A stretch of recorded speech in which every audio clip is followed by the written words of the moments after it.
ಕೇಳಿದ್ರಿ ನಿಜಾನ ಸೋನು ನಿಗಮ್ ಅವರ ಧ್ವನಿಯಲ್ಲಿ ಆನ್ 104.8 ಮಿರ್ಚಿ ನಾನು ಮಿರ್ಚಿ ಸುರಭಿ. ನಿಜಾನ ನಿಜವಾಗ್ಲೂ ಇವರಿಬ್ರು ಚೆನ್ನಾಗಿರ್ತಾರಾ, ಒಟ್ಟಿಗೆ ಇರ್ತಾರಾ ಅಂತ ನಮ್ಮ ಮನೆಯವರು ಕೇಳ್ತಾರೆ. ಅಸ್ಟ್ರಾಲಜರ್ಸ್ನ ಮದುವೆ ಮಾಡೋಕ್ಕೂ ಮುಂಚೆ ಕುಂಡ್ಲಿ ಮ್ಯಾಚಿಂಗ್ ಎಲ್ಲ ನಡೆಯುತ್ತೆ ಗೊತ್ತಾ? ಅದೇನೋ 36 ಗುಣ ಇರುತ್ತೆ, ಅದ್ರಲ್ಲಿ ಅಟ್ಲೀಸ್ಟ್ 18 ಆದರೂ ಬರಬೇಕು ಅಂತೆಲ್ಲ ಚೆಕ್ ಮಾಡಿ ಮದುವೆ ಮಾಡ್ತಾರೆ. ಹೋಗಿ ಜ್ಯೋತಿಷಿ ಹತ್ರ ಕೇಳ್ತಾರೆ. ಬಟ್ ಅದೆಲ್ಲ ಮಾಡಿದ ಮೇಲೂ ಯಾಕೆ ಡಿವೋರ್ಸ್ ಆಗುತ್ತೆ ಅನ್ನೋದು ನನ್ನ ಪ್ರಶ್ನೆ. ಯಾಕೆ ಈ ಪ್ರಶ್ನೆ ಹುಟ್ಟಿತು ಅಂದರೆ, ಅಲಹಾಬಾದ್ ಹೈಕೋರ್ಟಲ್ಲಿ ಒಂದು ಡಿವೋರ್ಸ್ ಕೇಸ್ನ ಡಿಸ್ಮಿಸ್ ಮಾಡಿದ್ದಾರೆ. ಬಿಕಾಸ್ ಅವರು ಇನ್ನೂ ಮದುವೆ ಆಗಿ 1 ವರ್ಷ ಕೂಡ ಆಗಿಲ್ಲ, ಆಗಲೇ ನಮ್ಮ ಇಬ್ಬರ ನಡುವೆ ಕಂಪ್ಯಾಟಿಬಿಲಿಟಿ ಇಲ್ಲ, ಅಂಡರ್ಸ್ಟ್ಯಾಂಡಿಂಗ್ ಇಲ್ಲ ಅಂತ ಹೋಗಿ ಡೈವರ್ಸ್ಗೆ ಅಪ್ಲೈ ಮಾಡಿದ್ದಾರೆ. ಆ್ಯಂಡ್ ಕೋರ್ಟು ಅದನ್ನು ಡಿಸ್ಮಿಸ್ ಮಾಡಿದ್ದಾರೆ. ಈ ರೀತಿ ಜಾತಕಾಲ ನೋಡಿದ್ಮೇಲೂ ಯಾಕೆ ಡಿವೋರ್ಸ್ ಆಗುತ್ತೆ ಅನ್ನೋದೇ ನನ್ನ ಪ್ರಶ್ನೆ. ನನ್ನ ಪ್ರಶ್ನೆಗೆ ಉತ್ತರ ಕೊಡೋಕ್ಕೆ ಈಗ ಅಸ್ಟ್ರಾಲಜರ್ ಶ್ರೀನಾಥ್ ಅವರು ನನ್ನ ಜೊತೆ ಇದ್ದಾರೆ. ಬನ್ನಿ ಮಾತಾಡ್ಸೋಣ.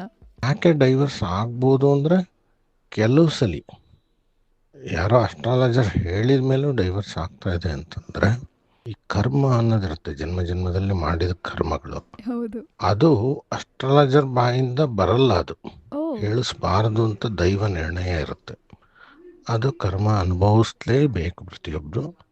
ಅವಾಗೇನಾಗುತ್ತೆ, ಮ್ಯಾಚಿಂಗ್ ಆಗಿದ್ರೂ ಡೈವರ್ಸ್ ಆಗುತ್ತೆ.